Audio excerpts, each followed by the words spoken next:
Sir, what is 30A? 30A Bharat के संविधान में एक ऐसी धारा है,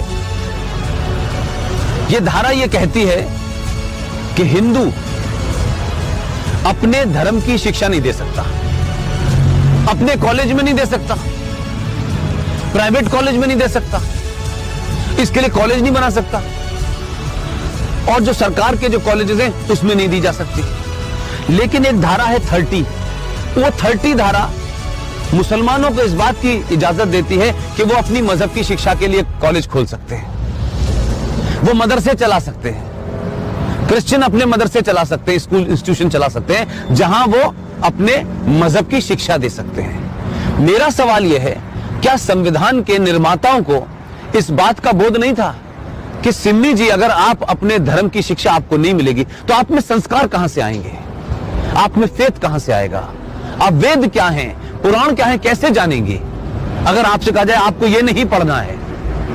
और भारत में एक ऐसी सिविलाइजेशन जिसके 5000 साल का जो रिटन डॉक्यूमेंटेशन है, उसमें भारत का कोई भी आप दौर देख लें, कभी भारत की सनातन संस्कृति के मानने वालों ने दुनिया के किसी देश पे हमला नहीं किया। यह शब्द बलात्कार हमारी संस्कृति का हिस्सा नहीं था।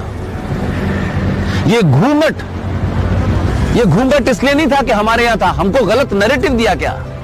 ये भारत के अंदर जब मुगल शासक आए, उनका एक ही एजेंडा था कि जितने गैर मुस्लिम औरतें हैं उनका रेप करके उनकी नस्लों को सुधारना है। ये बलात्कार शब्द हमारे साहित्य का हिस्सा नहीं था, ये तलाक शब्द हमारे साहित्य का हिस्सा नहीं था। हमारी परंपरा और संस्कृति में 7 फेरे जीवन भर के लिए जाते हैं। इस्लाम में शादी is a contract between 2 people, it's a business. आपने शादी मुझसे की और शादी करने के कुछ दिन के बाद आपको लगा कि मैं रहना नहीं चाहती, तो बिजनेस कॉन्ट्रैक्ट है, आपने कॉन्ट्रैक्ट कैंसिल कर दिया। तो आर्टिकल 30A भारत के संविधान से हटना चाहिए। इस देश के 90 से 95 करोड़ हिंदुओं को उनका शास्त्र क्या कहता है, उनका वेद क्या कहता है, इसकी शिक्षा की इजाजत देनी चाहिए। और मंदिरों के ऊपर जो हिंदू पैसा चढ़ाते हैं, यह भी एक लॉ है जो नहीं पता देश को। भारत के जितने भी मंदिर हैं उस पे जो पैसा चढ़ता है वो सरकार के खजाने में चला जाता है। और भारत के मजारों के ऊपर जो पैसा चढ़ता है, जो गुरुद्वारों में पैसा चढ़ता है, वो सारा का सारा पैसा उस धर्म के मानने वालों के पास चला जाता है। सिर्फ भारत के हिंदुओं का पैसा जो आप अयप्पा पे चढ़ाती हैं, जो महाकाल पे चढ़ाती हैं, जो वैष्णो देवी पे चढ़ाती हैं, वो पैसा सरकार ले लेती है।